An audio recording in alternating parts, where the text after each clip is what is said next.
শোন, শালিশা যদি না মানে তাহলে তোর বড় ভাইয়ের নামে কেস করে দিয়ে যা। এই ছোট ভাই, এদিকে এদিকে তোর সাথে আমার কথা আছে। তোর কালকেরাও বললাম যে তুই আমার সাথে দেখা করছিস না, তুই দেখা করে গেলি না। এদিকে আয়।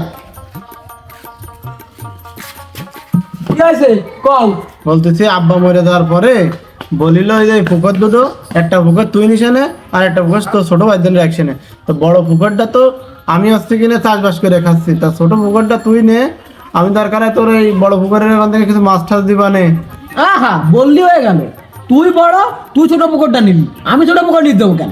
শোন মনি, পুকুর এতদিন ধরে আমি চাষবাস করে আসতেছি, তোর কিন্তু বাড়ি আমি কিন্তু সমানভাবে মাছ দিয়ে আইছি। এখন চাষবাস আমি করতে, তুই তো চাষবাস সচরাচর বুঝবি না। এখন আমি চাষবাস করি, তোর কি মাছ টাছ দিবা না? তুই ছোট পুকুরটা নিয়ে একটু মাছ টাছ ছাড়, আগে আমার কাছে বুঝে সুঝে নিয়ে তারপর নিশে নে। তুমি যতই দেখো বড় পুকুরটা আমার লাগবে। চাষবাস আমি পারি না, আমি চাষবাস আমি শিখে নিবা না। তুমি বড় বিলেজে সবসময় তুমি বড় বড়টা নিবা তা তো হবে না।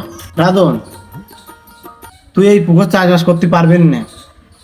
তুই কিছুদিন পরে আমার কাছে শেখ আগে, তারপরে পুকুরটা নিস। চাষবাস অত সহজ না রে মনি, চাষবাস করে করা অতটা সহজ না। অত মাথা গরম করিস না, তোরা আমি পুকুর দেওয়ার ব্যবস্থা করবো না, তুই আগে চাষবাস শেখ। বাল বাল বলতেছে তুমি বড় বিলে সবসময় বড়টা নিবা মানে আমার ওই বড় পুকুরই লাগবে। দরকার হলে আমি একটু শালির বিচার ডাকবো, কিন্তু আমার বড় পুকুর দিতেই হবে।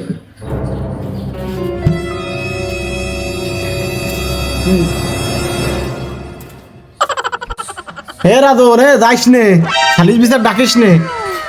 সমস্যা যাই হোক হোক, আমি একটা শালির বিচার ডাইকেই ছাড়বো। ফাইজলামি পাইছাও ঠিক না?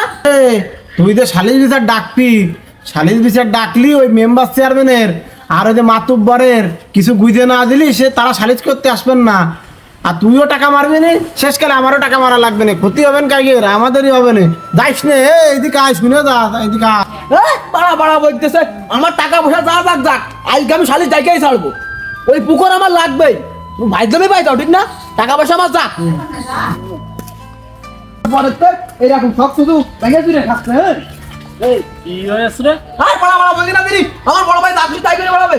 আর বাড়িতে শুনছিস তোরা দুই ভাই বকাবকি করতেছিস। ওরা তো বকাবকি করা লোক না। কি হয়েছে কি? কদিন আমার খুলে কদিনই ও বাড়া আমি করতে পারবো না, তাহলে তুমি বড় ভাইকে শুনে রাখে দাও।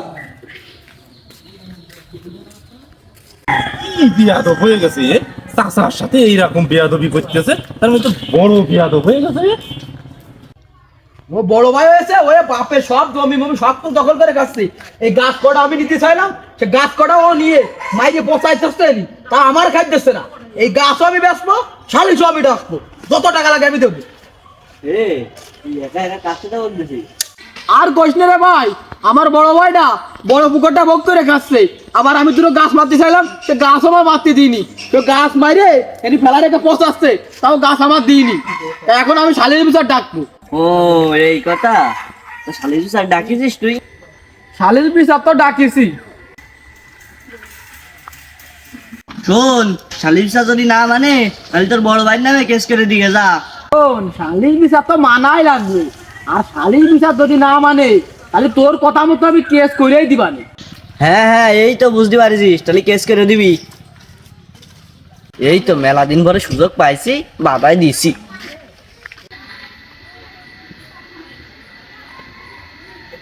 চাচা আসসালামু আলাইকুম। ওয়ালাইকুম আসসালাম। চাচা কি মনে করে আমাকে বলছে? চাচা দিন পরে আসলেন চাচা। আসলাম সকালে, বাড়িতে শুনতেছি তোদের বাড়ি জ্ঞান দাম হচ্ছে। কি হয়েছে ভাইপো? চাচা করেন না।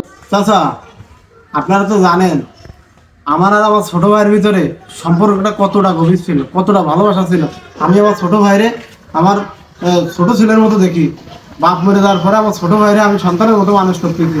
এখন ছোট ভাই এই জায়গা জমি নিয়ে কি সমস্ত সমস্যা করতেছে, মানে মানুষের ভিতরে যে পরিমাণ আমার অপমান অপদস্থ করতেছে, এগুলো আসলে ভাষায় প্রকাশ করা যাচ্ছে না। তোদের জ্ঞান দাম শুনে সকালে আমি আসছিলাম, পথে তোর ছোট ভাইয়ের সাথে আমার দেখা হয়েছে। ওর সাথে কথা বললাম, তা ও যে রিয়াক্ট আমার সাথে করলো, যেভাবে মানে ব্যবহারটা করলো, এই ব্যবহার তো ও করে না। নিশ্চয় ওর কেউ কান ভাঙাইছে। এই কান ভাঙাভাঙি করার আগে নিজেদের জ্ঞান দাম নিজেরা মিটেই ফেলা, বাইরের লোকজন ঢুকতে দিস না এই জ্ঞান দামের ভিতরে। ওরে হয়তো আজকে কেউ কান ফোড়াতেছে, নাই হোক আজকেরা কোনো কিছু খাইয়ে এসেছে, না হলে করবে কেন? না না না বাবু, ও খুব ভালো ছেলে, ও এই সমস্ত খাতে পারে না। না না না চাচা, আজকে মনে হচ্ছে ও মাল খেয়েছে, না হলে এরকম করার কথাই না। কারণ ওর সাথে আমার সম্পর্ক তো এতটা ভালো এরকম করতেই পারে না, ও নিশ্চিত মাল খেয়ে থাকবে। এ ভাইপো, আমার থেকে বয়স কি তোর বেশি?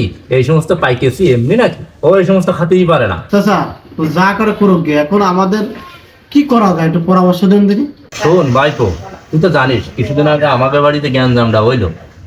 চাচা ভাইপো আমরা গ্যাঞ্জাম হয়েছে, আমরা তো মিটগুট করে নিতে পারতাম, কিন্তু পাশে ওই যে পলিথিন বাবলু আমার ভাইপোরে বিভিন্ন উস্কানিমূলক কথা বলে গ্যাঞ্জামটা বড় করে দিয়েছে। কেস কাজ করে টাকা পয়সা খরচ হয়ে কি একটা অবস্থা, সে তো তুই ভালো করে জানিস। তা আমি চাচ্ছি না তোরা এই সমস্তর মধ্যে জড়া, এসব ঝামেলা ঝামেলা করিস না। দুই ভাই বসে গ্যাঞ্জামটা মীমাংসা করে নে। খরচ খরচা দেওয়া হয়েছে ও তো আমাদেরই হয়েছে, তাই এইরকম খরচ খরচা দেওয়া হবে না, সব তোকে দুই ভাইই হবে না। বাইরের লোক কি করবে না, মজা নেবে না শুধু। তাই এই সমস্ত করার দরকার নেই, দুই ভাই বসে মীমাংসা করে নে। এটা নিয়ে বইলাম, খুব চেষ্টা করিনি, কিন্তু কোনো মতেই তো হচ্ছে না। দেখি তারপরে আরেকবার শেষ চেষ্টা করে দেখ মানে। ছোটবেলাতেই দেখতেছি তোরা দুই ভাই খুব মিলতাল হয়ে আছিস, তাই এখন এই সামান্য জন্দি এই সমস্ত করিস নে। ছোট ভাই যা কষ্টে তাই মাইনে নে। তাহলে আমি চলে গেলাম, তোরা আর গ্যাঞ্জাম ফ্যাঞ্জাম করিস নে, মিলমিশ করে থাক। নিজেদের জ্ঞানজাম নিজেরাই মিটগুট করে নিন, তা না হলে আপনাদের যারা শত্রু তারাই আপনাদের নিজেদের ক্ষতি করার জন্য বসে আছে। এই ভিডিওটার থেকে আপনারা অবশ্যই সেটা বুঝতে পেরেছেন।